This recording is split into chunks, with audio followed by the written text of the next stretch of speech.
8h43, le 17 octobre 1942, Stalag Toutita, Luckenwald, Brandebourg, le prisonnier de guerre soviétique Sergueï Petrov n'arrivait pas à retenir ses larmes. Devant lui, une écuelle fumante de soupe de pommes de terre, une vraie soupe de pommes de terre, chaude, avec des morceaux de légumes. À côté, une tranche de pain de seigle avec une petite portion de matière grasse végétale. C'était le premier repas chaud qu'il voyait depuis 3 longues années. 3 années. La cuisinière allemande, Madame Dubois, une veuve d'une 50aine d'années, originaire du village voisin, l'observait, les yeux embués de larmes. Elle en avait vu des prisonniers soviétiques, mais aucun ne l'avait autant bouleversé que cet homme émacié, pleurant devant une simple soupe comme un enfant. Elle s'approcha silencieusement de lui, déposa une deuxième tranche de pain sur son assiette et murmura dans un russe hésitant « Tu mangeais, tout bon ». Et Petrov leva les yeux vers elle. Leurs regards se croisèrent. 2 êtres humains, séparés par la guerre, l'idéologie, la propagande, unis par le plus simple des actes humains, partageaient un repas chaud. Ce que Sergueï Petrov et des milliers d'autres prisonniers de guerre soviétiques ont vécu dans les camps allemands était plus complexe que toute propagande ne pourrait le dépeindre. C'était une histoire de famine et d'humanité, d'échecs systémiques et de bonté individuelle, de mort et de survie inattendue. Pour comprendre pourquoi une simple soupe de pommes de terre pouvait faire pleurer des soldats soviétiques, il faut comprendre d'où ils venaient.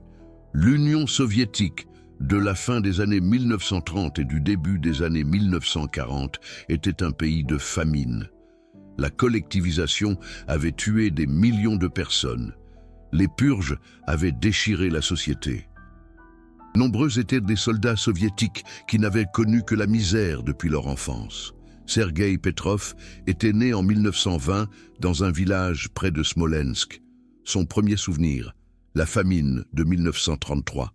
Sa famille avait survécu en mangeant de l'écorce d'arbres et de l'herbe.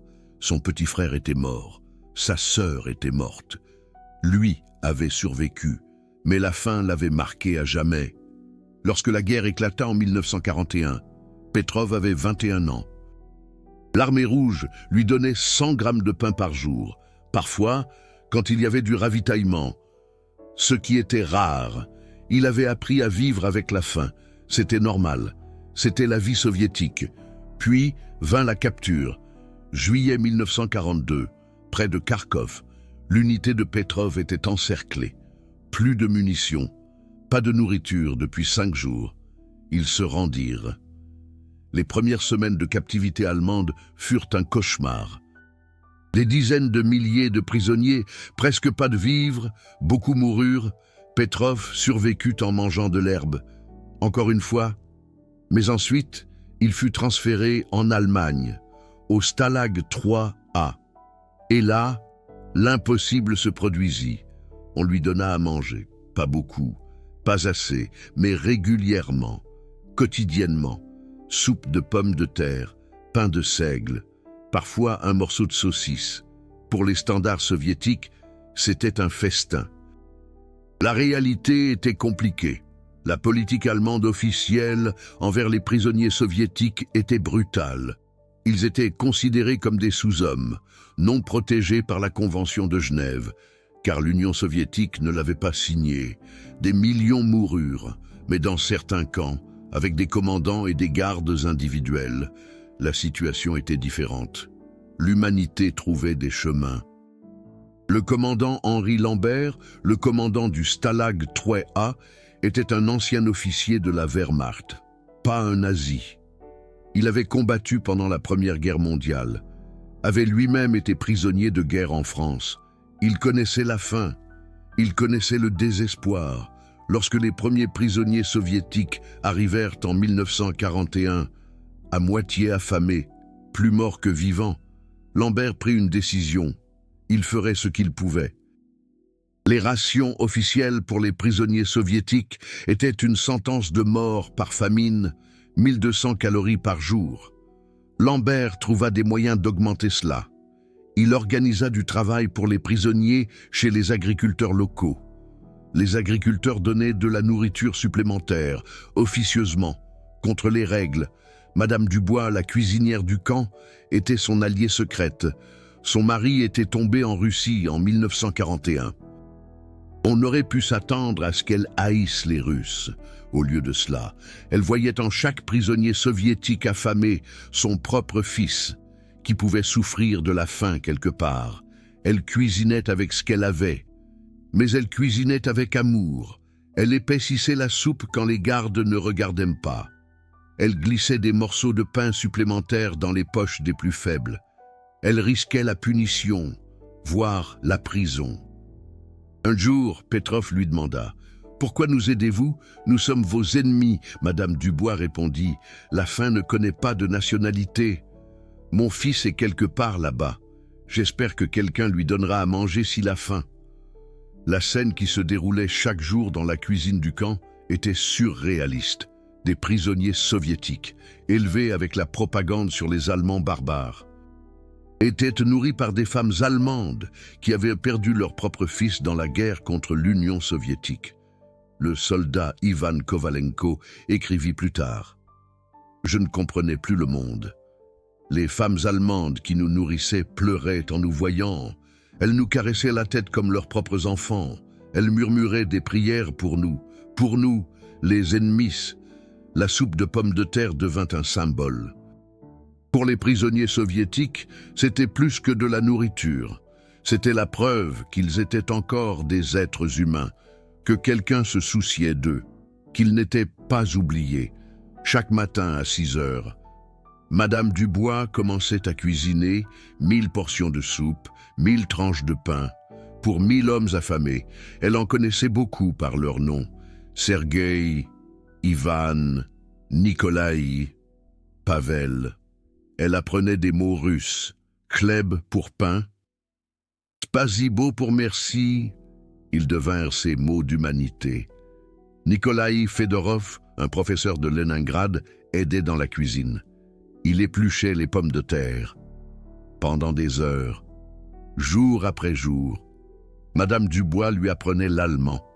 Il lui apprenait le russe, deux personnes qui, dans d'autres circonstances, ne se seraient jamais rencontrées, unies par les pommes de terre et la faim. Fedorov se souvint plus tard. Les pommes de terre dans mes mains me semblaient être de l'or. Chaque pomme de terre signifiait que quelqu'un ne souffrirait pas de la faim aujourd'hui. Cela me donnait une raison de continuer à vivre. Le jour où la première inspection de la Croix-Rouge arriva fut décisif. Novembre 1942, les inspecteurs s'attendaient à trouver des atrocités. Au lieu de cela, ils trouvèrent Madame Dubois, entourée de prisonniers soviétiques qui l'aidaient à faire des biscuits de Noël. L'inspecteur suisse était sans voix. Il demanda à Petrov en russe « Êtes-vous bien traité ?» Petrov répondit « Cette femme ici, il montra Madame Dubois, m'a donné plus de nourriture que mon propre gouvernement au cours des 10 dernières années. » L'inspecteur nota « Circonstances exceptionnelles. L'humanité surpasse l'idéologie. » Le réveillon de Noël 1942 devint légendaire. Le commandant Lambert avait réussi à organiser des rations supplémentaires. Chaque prisonnier reçut un repas chaud, soupe de pommes de terre, oui, mais avec de vrais morceaux de viande, plus 2 tranches de pain et un petit morceau de pain d'épices. Pavel Sokolov, un jeune paysan d'Ukraine, n'avait jamais mangé de pain d'épices. Il en mordit un morceau et se mit à pleurer. C'était sucré. Il avait oublié que la nourriture pouvait être sucrée. Les gardes allemands étaient assis avec les prisonniers, non pas comme des gardiens et des détenus, mais comme des êtres humains qui célébraient Noël ensemble. Ils chantaient, d'abord des chansons allemandes, puis des chansons russes. Les mélodies se mélangeaient. Le sous-officier Hans Weber, 19 ans, de Berlin, était assis à côté de Sergueï Petrov. Ils partageaient le pain d'épices. Weber montra des photos de sa famille. Petrov n'avait pas de photos, mais il dessina sa famille de mémoire. La mère de Weber avait envoyé le pain d'épices. Maintenant, il le partageait avec l'ennemi. Des années plus tard, ils se retrouvèrent, en 1975, à Berlin. Deux vieux hommes qui s'embrassèrent et pleurèrent. Les premiers mots de Weber: « Tu te souviens du pain d'épices ?» La réponse de Petrov: « Je le goûte encore. » La situation médicale était critique. De nombreux prisonniers soviétiques arrivaient avec des maladies causées par des années de malnutrition. Scorbut, tuberculose, dysenterie. Le docteur Frédéric Lemaire, le médecin du camp, se battait avec des moyens limités, mais il se battait. Il traitait les prisonniers soviétiques avec autant de soin que les soldats allemands. Ce n'était pas le cas partout. Dans de nombreux camps, les prisonniers soviétiques étaient négligés médicalement, mais pas au camp de prisonniers Toyselsu. Un jour, ils lui amenèrent Victor Barsamian, un soldat arménien d'Erevan. Il était plus mort que vivant, 38 kilos pour 1,75 mètres. Le docteur Lemaire travailla 16 heures pour le stabiliser. Le traitement, soupe de pommes de terre, cuillère après cuillère. Toutes les heures, Madame Dubois cuisinait une soupe spéciale pour lui, avec du beurre supplémentaire, qu'elle prélevait sur sa propre ration, avec des herbes de son propre jardin. Après 3 semaines, Barsamian pouvait de nouveau se tenir debout. Après 3 mois, il travaillait dans la cuisine. Il devint l'assistant de Madame Dubois. Un soldat arménien et une veuve allemande réunis autour de marmites, Barsamian apprit des recettes allemandes: soupe de pommes de terre à la Dubois, pain de seigle selon la recette traditionnelle. Après la guerre, il ouvrit un restaurant à Erevan. Il l'appela la cuisine de Madame Dubois. Jusqu'à sa mort en 1998, il servit de la soupe de pommes de terre allemande, en souvenir de la femme qui lui sauva la vie. Le travail dans les fermes environnantes était dur, mais cela signifiait de la nourriture supplémentaire, et plus important encore, un contact humain. L'agriculteur Émile Chevalier, 60 ans, avait perdu 3 fils à la guerre, 2 en Russie, 1 en Afrique. Lorsque les prisonniers soviétiques arrivèrent dans sa ferme, il s'attendait à voir des monstres, les assassins de ses fils. Au lieu de cela, il vit de jeunes hommes affamés, des garçons, comme ses fils l'avaient été. Il ne pouvait pas haïr. Il leur donna à manger, plus que ce qui était permis, des pommes de terre de sa cave, des pommes de son jardin, du lait de ses vaches. Un jour, Alexis Ivanov, un garçon de 18 ans de Sibérie, s'effondra dans le champ. Chevalier le porta dans la maison. Sa femme prit soin de lui. Ils lui donnèrent leur propre lit. Il risquait tout. Quand Ivanov se réveilla, la première chose qu'il vit fut le visage inquiet de Madame Chevalier. Elle lui caressa le front et dit « Tout ira bien, mon garçon ». Ivanov ne comprenait pas l'allemand, mais il comprenait l'amour maternel. Il pleura, pour la première fois depuis sa capture. Il se sentit comme un être humain. Les chevaliers adoptèrent pratiquement Ivanov. Il mangea avec eux. Il travailla comme un fils, pas comme un prisonnier. Quand la guerre se termina, il ne voulait pas partir, mais il le devait. En 1955, lorsque les derniers prisonniers de guerre rentrèrent chez eux, Ivanov écrivit aux chevaliers. La lettre arriva. La correspondance dura 40 ans. Quand Émile Chevalier mourut en 1985, Ivanov envoya des fleurs de Sibérie. La carte disait « Pour mon père allemand ». L'économie du marché noir dans le camp était fascinante. Les prisonniers soviétiques échangeaient leurs compétences artisanales contre de la nourriture supplémentaire. Michel Charpentier avait été tailleur à Moscou. Dans le camp, il réparait les uniformes des gardes. Paiement, du pain supplémentaire, une tranche par uniforme. Il devint si habile que même le commandant Lambert lui fit réparer son uniforme. L'ironie, un prisonnier soviétique qui cousait l'uniforme d'un commandant allemand, qui protégeait des prisonniers soviétiques. Charpentier cousait secrètement de petites poches dans les vêtements des prisonniers, pour des morceaux de pain supplémentaires, pour les plus faibles. Il devint le Robin des Bois du camp. Il ne volait personne, mais distribuait intelligemment. Les gardes le savaient, il ne disait rien, l'humanité prend de nombreuses formes, l'échange artistique était remarquable. André Volkov avait été violoniste dans l'orchestre symphonique de Leningrad. Son violon était perdu depuis longtemps. Mais le commandant Lambert trouva un vieux violon dans le village. Quand Volkov joua à nouveau pour la première fois, tout le camp se tut. Il joua Tchaïkovski, des mélodies d'un autre monde, un monde avant la guerre, un monde où la beauté existait. Des gardes allemands pleuraient, des prisonniers soviétiques pleuraient. La musique ne connaît pas d'inimitié. Madame Dubois apporta son propre piano au camp, un vieil instrument désaccordé. Mais il fonctionnait. Elle joua des chansons folkloriques allemandes. Volkov l'accompagna au violon, un son de piano allemand et un violon russe, s'harmonisant. Dans le camp de prisonniers de guerre, en 1943, impossible, mais réel. Les concerts du dimanche devinrent une institution. Prisonniers et gardes étaient assis ensemble. Pendant 1 heure, il n'y avait pas de guerre, seulement de la musique, seulement de l'humanité. Le contact par lettre était officiellement interdit aux prisonniers soviétiques. L'Union soviétique les considérait comme des traîtres. Quiconque se rendait était mort pour l'État. Mais le commandant Lambert trouva des moyens. Il autorisa les prisonniers à écrire par l'intermédiaire de la Croix-Rouge internationale, pas à la maison. C'était trop dangereux, mais à des adresses neutres. Sergueï Petrov écrivit à une adresse en Suisse, une adresse de couverture. Derrière, des émigrés russes qui transmettaient des nouvelles. Parfois, quelque chose passait. Un miracle se produisit en mars 1943. Une lettre revint, de la sœur de Petrov. Elle était vivante. La famille pensait qu'il était mort. Maintenant, ils savaient, il était vivant. La lettre était courte, censurée. Mais les derniers mots, « Nous t'attendons ». Petrov portait toujours la lettre sur lui.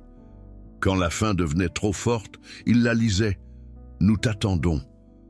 Une raison de continuer à vivre. Ce ne sont pas seulement des statistiques tirées d'archives poussiéreuses. Ce sont les moments qui montrent que l'humanité peut survivre même dans la guerre la plus sombre. De vraies personnes, de vraies surprises, une vraie réconciliation. Mon arrière-grand-père était un prisonnier de guerre soviétique. Il parlait de cuisinières allemandes qui pleuraient quand elles voyaient des hommes affamés. Si ces histoires sont importantes pour vous, si la préservation de cette histoire complexe est importante, alors le Super Thanks de YouTube, le cœur doré en bas, soutient directement l'accès à davantage de témoignages de témoins, davantage de documents d'archives, avant que nous ne les perdions à jamais. Chaque don, Super Thanks, m'aide à passer des semaines dans les archives russes et allemandes pour dénicher ces histoires oubliées. Il s'agit d'honorer toutes les facettes de l'histoire. La crise du printemps 1943 fut le moment le plus crucial. L'approvisionnement alimentaire s'effondrait. L'Allemagne était affamée. La tentation de laisser les prisonniers mourir de faim était grande. Le commandant Henri Lambert convoqua une assemblée, gardes allemands et personnel de cuisine. Ces mots, « Nous avons le choix. Nous pouvons laisser ces hommes mourir de faim ou nous pouvons partager ce que nous avons. Je sais, c'est eux que je choisis. » Le vote fut unanime. Ils partageraient. Les semaines suivantes furent les plus dures. La soupe devint plus claire. Le pain, plus petit, mais chacun reçut quelque chose. Allemands et Russes souffraient de la faim ensemble. Madame Dubois apporta des pommes de terre de sa propre cave.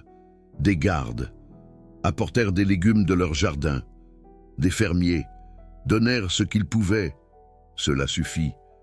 De justesse, mais cela suffit. Pendant cette période, quelque chose de remarquable se produisit. La frontière entre prisonniers et gardes s'estompa. Ils étaient tous juste des êtres humains affamés, essayant de survivre, Le gardien Paul Garnier partagea son dernier morceau de pain avec Ivan Sergueïev, Garnier, 18 ans, originaire de Lyon, Sergueïev, 19 ans, originaire de Kiev, deux adolescents qui étaient censés être des ennemis, au lieu de cela, frères de faim, après la guerre. Garnier écrivit « À ce moment-là, j'ai compris que Sergueïev et moi étions égaux, également affamés, également fatigués, également humains. Les travaux d'été de 1943 apportèrent un soulagement. Les prisonniers travaillaient dans les champs. La récolte fut bonne. Pour la première fois depuis des mois, il y avait assez à manger. Le jour de la première récolte de pommes de terre nouvelles fut comme Noël. Madame Dubois cuisina les pommes de terre les plus fraîches, les plus grosses, pour les prisonniers, avec du beurre, du vrai beurre. Boris Nikolaïev, un paysan kolkhozien d'Ukraine, mordit dans la pomme de terre chaude et sanglota. « Ça a le goût de la maison », dit-il, « comme les pommes de terre de maman ». Madame Dubois le prit dans ses bras, deux personnes qui ne pouvaient pas communiquer dans leur langue maternelle, mais les pommes de terre et les larmes n'avaient pas besoin de traduction. La fête des récoltes de 1943 fut inoubliable. Le commandant Henri Lambert organisa une fête. Allemands et Russes célébrèrent ensemble la récolte qu'ils avaient rentrée ensemble. Il y avait de la soupe de pommes de terre, bien sûr, mais aussi des pommes de terre sautées, de la salade de pommes de terre, des galettes de pommes de terre, un festival de la pomme de terre et du pain de seigle fraîche, chaud, avec une croûte épaisse, avec un vrai goût de seigle. Vassili Tchernov, un boulanger de Minsk, aida à la cuisson. Lui et le boulanger allemand du village, maître boulanger, cuisinèrent ensemble du pain russe et du pain allemand, côte à côte, dans le même four. Tchernov dit plus tard, « Nous ne parlions pas la même langue, mais nous parlions pain. » Cela suffisait. L'impact psychologique d'une alimentation régulière fut énorme. Les prisonniers soviétiques qui avaient vécu avec la faim toute leur vie connurent, pour la première fois, la sécurité alimentaire. Le docteur Lenoir documenta les changements.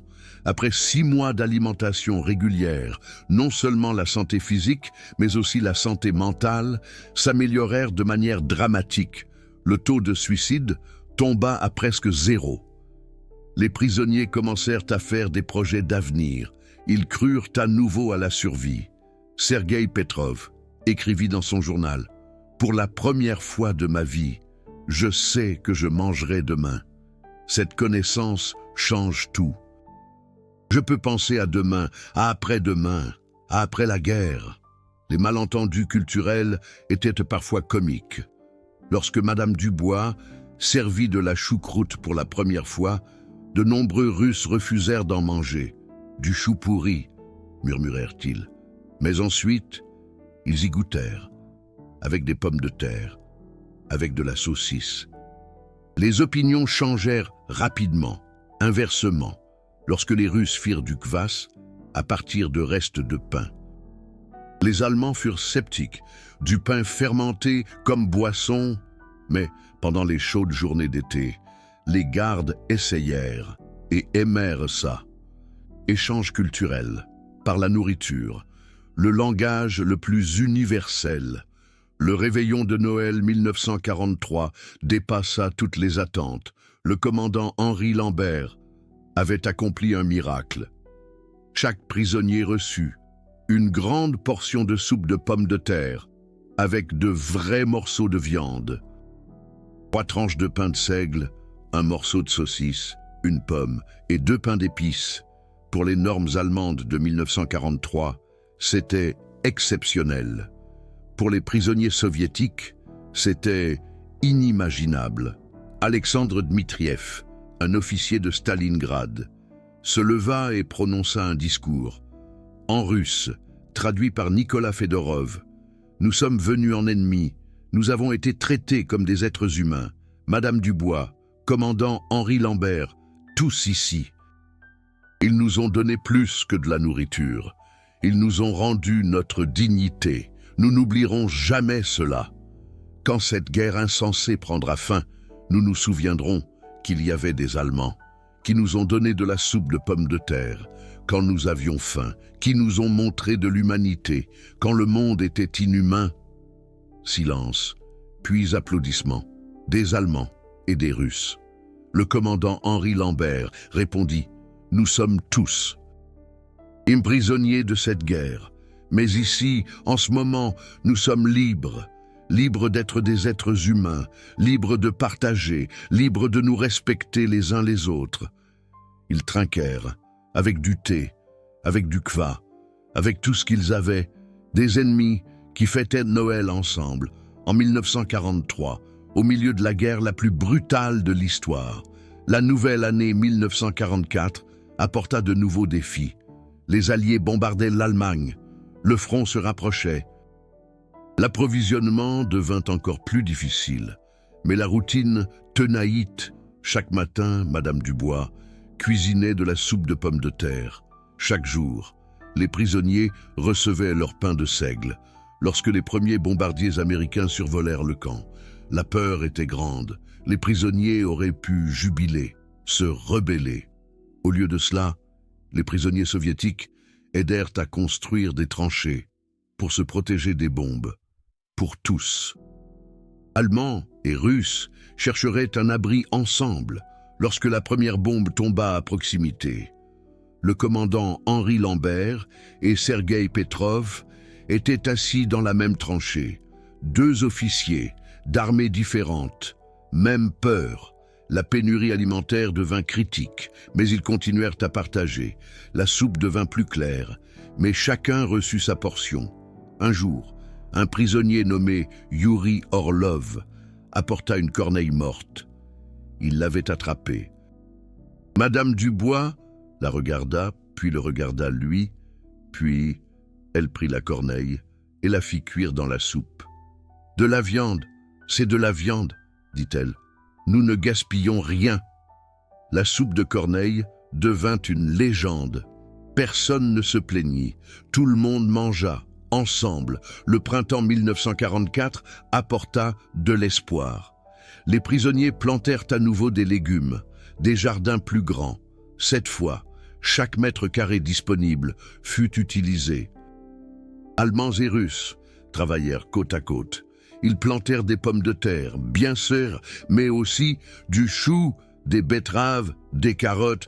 Michel Petrovitch, un agronome d'Ukraine, dirigea le projet. Il travailla avec l'expert agricole allemand local, deux professionnels qui partagèrent leurs connaissances. Les jardins devinrent le symbole de l'espoir. Si nous planifions pour la récolte, nous planifions pour la survie, dit Petrovitch. La nouvelle du débarquement atteignit le camp de prisonniers en juin 1944. La guerre touchait à sa fin. L'atmosphère était étrange, un mélange de soulagement, d'angoisse et d'incertitude. Qu'allait-il advenir des prisonniers soviétiques? Staline les considérait comme des traîtres. Un retour au pays signifiait potentiellement la Sibérie. Ou pire, le commandant Henri Lambert convoqua une assemblée. Son message était clair. « Tant que je serai aux commandes, il n'arrivera rien à aucun prisonnier ici. Nous avons survécu ensemble. Nous allons tenir ensemble. » Cette loyauté était remarquable. Lorsque des unités SS arrivèrent en juillet 1944 et exigèrent la remise des prisonniers soviétiques, Lambert refusa. « Ces hommes sont sous ma protection, » déclara-t-il. « Ils travaillent pour l'agriculture locale. Ils sont essentiels. » La SS se retira. Pour le moment, août 1944, l'armée rouge avançait. Le front de l'Est s'effondrait. La panique gagnait l'Allemagne, mais au camp de prisonniers 3A, la normalité. Madame Dubois cuisinait. Les prisonniers travaillaient. La vie continuait. Lorsque les premiers réfugiés de l'Est arrivèrent, le camp leur vint en aide. Des prisonniers soviétiques partagèrent leurs rations avec des réfugiés allemands. L'ironie était saisissante. Des Russes, fuyant devant d'autres Russes, étaient nourris par des prisonniers russes. Eux-mêmes nourris par des Allemands. Une femme réfugiée vit Anatoly Volkov distribuer du pain à ses enfants et s'effondra. Elle sanglota. « Les Russes donnent du pain à mes enfants. Le monde est devenu fou. » Anatoly répondit en allemand, une langue qu'il avait apprise. « Les enfants sont des enfants. La faim est la faim. La guerre est folle. Pas nous. » La récolte d'automne 1944 était primordiale. Ce pourrait être la dernière. Tout le monde travaillait fébrilement. La récolte fut bonne, les réserves étaient pleines. Des pommes de terre pour l'hiver, assez pour tout le monde. La fête des récoltes de 1944 avait un goût amer. Chacun savait que ce pourrait être le dernier moment de partage. Madame Dubois cuisina son meilleur repas, une soupe de pommes de terre, tellement épaisse que la cuillère tenait debout, du pain de seigle, frais et chaud, et même un morceau de lard pour chacun. Dimitri Volkov joua du violon. Cette fois, et pas de classiques, des chants populaires, russes et allemands. Tout le monde chanta en chœur. Le commandant Henri Lambert prononça un bref discours. « Quoi qu'il arrive, nous avons prouvé que les hommes peuvent rester des hommes, même en temps de guerre, et surtout en temps de guerre. C'est là notre victoire. » Hiver 1944-45. L'hiver le plus rude. Le front n'était plus qu'à 100 kilomètres. Les approvisionnements s'effondrèrent, mais Madame Dubois continua de cuisiner. Avec des pommes de terre gelées, avec tout ce qu'elle pouvait trouver, les prisonniers l'aidèrent, ils ramassèrent du bois, ils réparèrent le four, ils maintinrent la cuisine en état de marche. Réveillon de Noël 1947, presque plus rien. Mais chacun reçut un repas chaud, une soupe claire, un petit morceau de pain, mais chaud, mais partagé. Anatoly Volkov joua de l'harmonica, un instrument qu'il avait reçu d'un gardien. Il joua Douce Nuit sur un harmonica russe. Dans un camp allemand, en 1944, tout le monde chanta, en allemand, en russe. Les mots étaient différents. La mélodie était la même. L'aspiration à la paix, universelle. Janvier 1945. La fin était proche. L'armée rouge n'était plus qu'à 50 kilomètres. Le commandant Henri Lambert prépara la reddition. Il détruisit tous les documents qui pourraient nuire aux prisonniers, surtout ceux qui montraient à quel point ils avaient été bien traités. Cela pourrait être interprété comme de la collaboration. Il convoqua chaque prisonnier individuellement, leur remit des papiers qui mettaient en avant leur travail forcé. Rien sur l'humanité, rien sur l'amitié. Pour leur propre sécurité, février 1945, les dernières semaines, on entendait l'artillerie. Madame Dubois continua de cuisiner jusqu'au dernier jour, jusqu'à la dernière pomme de terre, quand il devint évident que l'armée rouge serait là dans quelques jours. Il y eut une dernière assemblée. Commandant Henri Lambert, vous serez bientôt libre, mais je dois vous mettre en garde. Ne racontez pas comment vous avez été traités ici. Pour votre propre sécurité, dites que vous avez souffert. Dites que vous avez été contraints. Survivez. Les prisonniers comprirent. Staline ne pardonnait pas la captivité, surtout pas celle où l'on avait survécu. 15 avril 1945. L'armée rouge atteignit le camp de prisonniers 3A. La libération était surréaliste. Des soldats soviétiques libéraient des prisonniers soviétiques de la tutelle d'Allemands, qui les avaient mieux traités que leur propre système. Le commandant soviétique se méfiait. Pourquoi y a-t-il tant de survivants? Pourquoi n'ont-ils pas l'air affamés? Anatoly Volkov, désormais porte-parole des prisonniers, mentit. Nous avons été forcés de travailler. Nous avons survécu grâce à notre volonté et à l'inspiration de Staline. Le commandant Henri Lambert fut arrêté. Madame Dubois s'enfuit. La plupart des gardes s'enfuirent ou furent faits prisonniers. Les prisonniers furent interrogés. Des officiers du NKVD recherchèrent des traîtres. Quiconque avait l'air trop bien portant était suspect. De nombreux prisonniers furent envoyés directement dans des camps de travail soviétiques, du camp de prisonniers allemands au goulag soviétique. Pour le crime d'avoir survécu, Anatoly Volkov eut de la chance. Il fut renvoyé dans l'armée. Il combattit les dernières semaines jusqu'à Berlin. Après la guerre, le silence. Les prisonniers n'avaient pas le droit de parler de leurs expériences. Le bon traitement était un secret d'État. Cela ne correspondait pas à la propagande, mais ils n'oublièrent pas. En 1955, lorsque les derniers prisonniers de guerre allemands revinrent d'Union soviétique, Anatoly Volkov attendait à la gare de Moscou. Il cherchait quelqu'un du camp de prisonniers d'Eteletaïs A. Il ne trouva personne, mais il laissa un message à la Croix-Rouge. Pour le commandant Henri Lambert et Madame Dubois, merci pour la soupe de pommes de terre. Merci pour l'humanité. Anatoly V. Le message n'arriva jamais. Lambert était mort en captivité soviétique en 1947. Madame Dubois avait disparu, mais d'autres survécurent.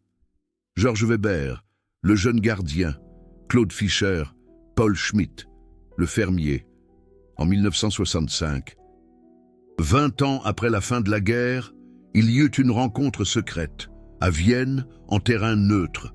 5 anciens prisonniers soviétiques, 3 anciens gardes allemands, 2 fermiers, ils mangèrent ensemble. De la soupe de pommes de terre, du pain de seigle, ils pleurèrent, ils s'embrassèrent, ils jurèrent de préserver l'histoire, en secret, dans des lettres, dans des souvenirs. En 1991, l'Union soviétique s'effondra. Enfin, ils purent parler ouvertement. Anatoly Volkov, âgé de 71 ans, retourna à Luckenwald. L'ancien camp de prisonniers 3A était désormais une zone industrielle. Il trouva la tombe de Madame Dubois. Elle était morte en 1962, pauvre, oubliée. Volkov déposa des pommes de terre sur sa tombe et un morceau de pain de seigle, et pleura. Il retrouva sa fille, lui parla de sa mère, de la cuisinière qui traitait les prisonniers soviétiques comme ses fils. La fille pleura. Elle n'avait jamais rien su. Sa mère n'avait jamais rien dit. Volkov organisa une plaque commémorative, financée en privé par d'anciens prisonniers. Ici, Madame Anna Dubois, de 1942 à 1945, cuisina quotidiennement des repas chauds pour les prisonniers de guerre soviétiques. Sa soupe de pommes de terre sauva non seulement des vies, mais aussi des âmes. L'inauguration eut lieu en 1993. 12 anciens prisonniers vinrent de Russie, d'Ukraine, de Biélorussie. Tous pleuraient. Tous pleuraient, les larmes aux yeux. Le maire prit la parole. L'histoire était inconnue. La ville était choquée et fière. Nicolas Fedorov, l'instituteur qui avait aidé à la cuisine, prit la parole à son tour. Madame Dubois nous a appris que l'humanité ne connaît pas de nationalité, qu'une soupe chaude peut dire plus que 1000 mots, que même dans la plus sombre des guerres, la lumière existe, sous la forme d'une soupe de pommes de terre et de pain de seigle. 2005. 60 ans après la fin de la guerre, les derniers survivants se sont réunis une dernière fois. Sergueï Petrov, 85 ans, André Volkov, 87 ans, et 3 autres. Tous ceux qui étaient encore en vie, ils ont mangé une soupe de pommes de terre dans le même restaurant qui servait autrefois de cuisine au camp.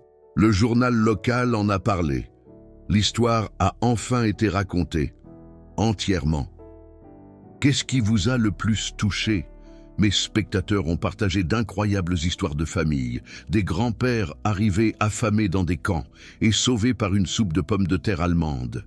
Des grands-mères qui cachaient secrètement du pain supplémentaire pour les prisonniers. Partagez l'histoire de votre famille concernant les prisonniers de guerre ci-dessous.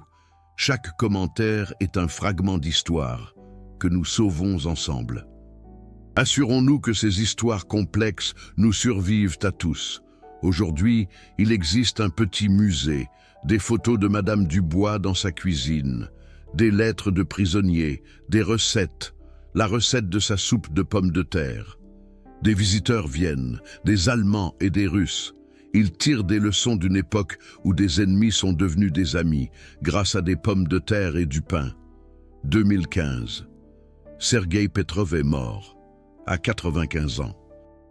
Ses derniers mots à son petit-fils: n'oublie jamais la soupe de pommes de terre, n'oublie jamais que les gens peuvent être bons, même en temps de guerre. Son petit-fils, également prénommé Sergueï, est aujourd'hui historien.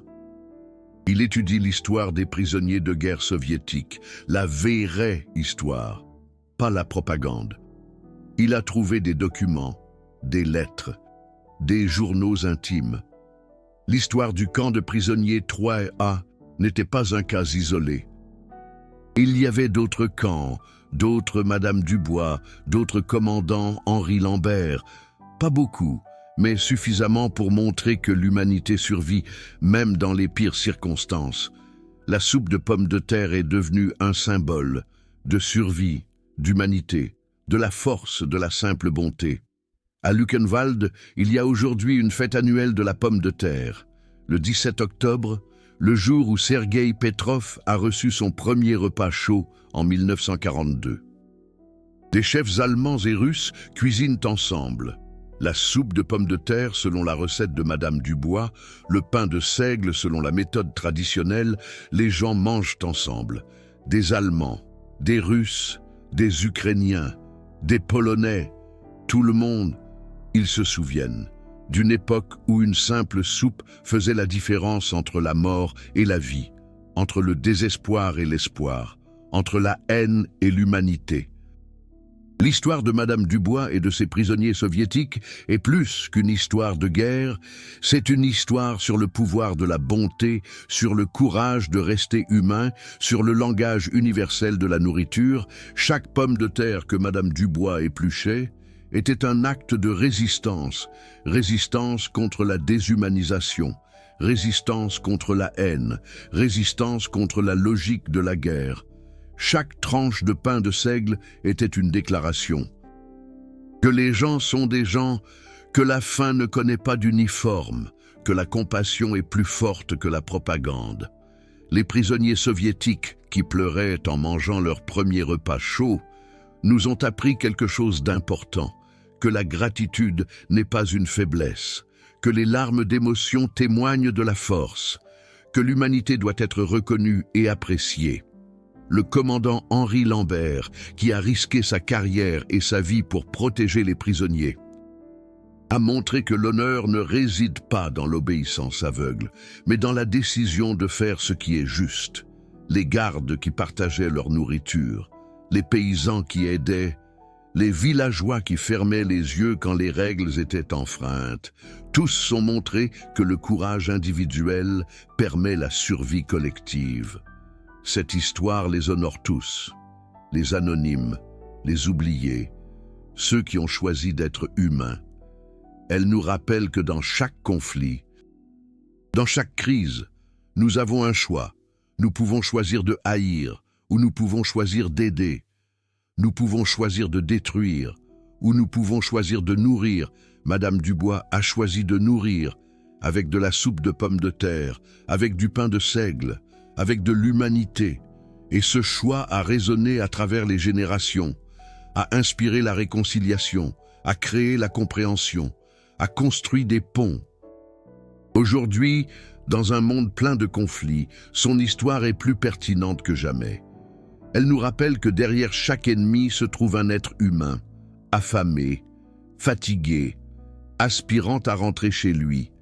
Elle nous rappelle qu'un repas chaud a plus de pouvoir que des armes, que la bonté est plus contagieuse que la haine, que l'humanité, même à petite dose, peut changer des vies. Les prisonniers soviétiques qui pleuraient en mangeant de la soupe de pommes de terre l'ont compris. Ils ont appris que leur ennemi les nourrissait, que des Allemands qui étaient censés les tuer les nourrissaient à la place. Cette dissonance cognitive, cet ébranlement de la vision du monde, était douloureuse, mais aussi curative. Elle a montré que le monde est plus complexe que la propagande, que les gens sont plus que leurs uniformes. L'histoire ne se termine pas en 1945. Elle continue. dans les enfants et les petits-enfants, dans les histoires qui sont transmises, dans les leçons qui sont apprises. Chaque fois que quelqu'un donne de la nourriture à une personne affamée, chaque fois que quelqu'un voit un ennemi comme un être humain, chaque fois que quelqu'un choisit d'aider plutôt que de haïr, l'esprit de Madame Dubois vit. La soupe de pommes de terre n'était que de la soupe de pommes de terre, mais elle était aussi tout l'espoir. L'humanité, la survie, le lien. Dans les moments les plus sombres, ce sont souvent les gestes les plus simples qui comptent le plus. Un repas chaud, un morceau de pain, un mot gentil. Madame Dubois le savait. Le commandant Henri Lambert le savait. Les prisonniers l'ont appris. Et maintenant, nous le savons aussi. L'histoire du camp de prisonniers 3A est l'une des nombreuses histoires. Mais elle est aussi unique. Elle montre ce qui est possible. Quand les gens décident d'être des êtres humains, c'est une histoire de guerre, mais plus encore une histoire d'humanité, de la puissance de la bonté, de la puissance de la soupe de pommes de terre, une histoire qui ne doit jamais être oubliée parce qu'elle nous rappelle qui nous pouvons être dans nos meilleurs moments, quand nous choisissons de nourrir au lieu de détruire, d'aider au lieu de haïr, de connecter au lieu de séparer. C'est l'héritage de Madame Dubois et de sa soupe de pommes de terre, un héritage d'espoir, d'humanité, de la possibilité de la bonté, même en enfer. Un héritage qui continue à vivre dans chaque repas chaud, dans chaque geste de bonté, dans chaque décision de rester humain. Les prisonniers soviétiques qui pleuraient en mangeant leur premier repas chaud nous ont appris la force de la gratitude, la puissance de la reconnaissance. L'importance de voir et d'apprécier l'humanité partout où elle se manifeste. Leurs larmes n'étaient pas une faiblesse, elles étaient la plus humaine de toutes les réactions. La reconnaissance de la bonté, l'accablement face à une humanité inattendue. Dans un monde qui leur avait enseigné la haine, ils ont découvert l'amour, sous la forme d'une soupe de pommes de terre, servie par les mains de l'ennemi, qui n'était plus un ennemi, mais un être humain. Qui les nourrissait, qui les voyait comme des êtres humains. Cette transformation de l'ennemi à l'humain est la plus puissante de toutes les métamorphoses. Elle ne se produit pas par la propagande, ni par la politique, mais par des gestes humains, par le partage de la nourriture, par la faim commune, par la survie partagée. L'histoire du camp de prisonniers 3A prouve que cette transformation est possible, même dans les pires circonstances. Même pendant la guerre la plus brutale, même entre les ennemis les plus acharnés, si des prisonniers soviétiques et des gardes allemands ont pu devenir amis, grâce à une soupe de pommes de terre, en 1943, alors tout est possible. C'est l'espoir que cette histoire offre, que l'humanité est indestructible, que la bonté trouve toujours son chemin, que même dans la nuit la plus noire, une lumière brille, sous la forme d'une cuisine chaleureuse. D'une cuisinière attentionnée, d'un bol de soupe fumant, les prisonniers de guerre soviétiques qui sanglotaient en mangeant de la soupe de pommes de terre sont presque tous morts aujourd'hui. Mais leur histoire vit, comme un rappel, comme une inspiration, comme une preuve, que les gens peuvent être bons, que les ennemis peuvent devenir des amis, que la soupe de pommes de terre peut changer le monde, un bol après l'autre, un être humain après l'autre. Un geste après l'autre, c'est le véritable héritage de la guerre. Pas la haine qui l'a causée, mais l'humanité qui a quand même survécu, dans les endroits les plus improbables, entre les personnes les plus inattendues, dans un camp de prisonniers de guerre à Brandebourg, où des prisonniers soviétiques pleuraient en mangeant de la soupe de pommes de terre allemande, et où, pendant un instant, le monde a eu un sens.